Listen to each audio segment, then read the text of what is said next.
फिर मन का अतिक्रमण कर पाना, बुद्धि का अतिक्रमण कर पाना, और सबसे सुसूक्ष्म जो अहम तत्व है, जिस अहंकार के वैकारिक तामस तेजस त्रिविध भेद होते हैं, उसी से 16 प्रकार के भूत उत्पन्न होते हैं, उसी से पिंड ब्रह्मांड होता है।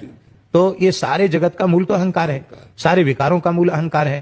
तो अहंकार इतना सूक्ष्म है, हमारे पूज्य गुरुदेव श्री भक्तमाली जी कहते थे कि श्री गुरु गोरखनाथ जी और उनके गुरुदेव श्री गुरु मत्स्येंद्र नाथ जी जा रहे थे, तो श्री मत्स्येंद्र नाथ जी ने गोरखनाथ जी के सिर पर ठोकर मारी, तो कुछ नहीं बोले। फिर और जोर से ठोकर मारी, कुछ नहीं बोले।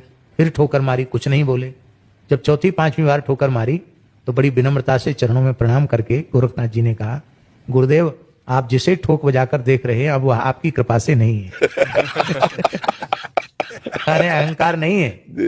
तो कहते फिर ठोकर मारी और कहा, अरे पगले वह नहीं है यह तो है।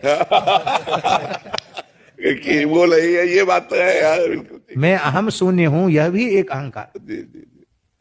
तो अहंकार जो है सबसे, तो अहम और मम ये बीज है। तो इस अहंकार प्रकृति को अतिक्रमण कर पाना ज्ञानियों के लिए भी कठिन है।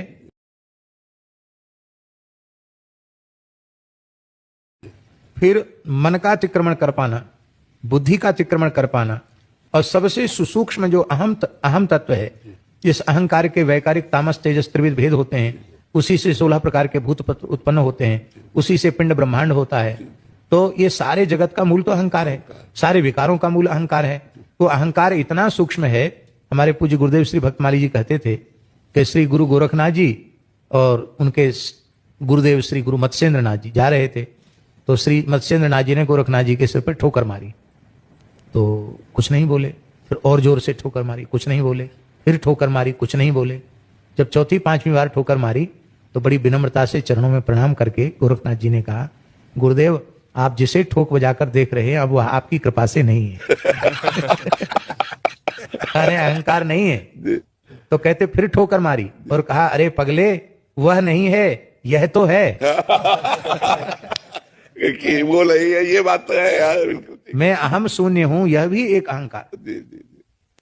तो अहंकार जो है सबसे, तो अहम और मम ये बीज है। तो इस अहंकार प्रकृति को अतिक्रमण कर पाना ज्ञानियों के लिए भी कठिन है।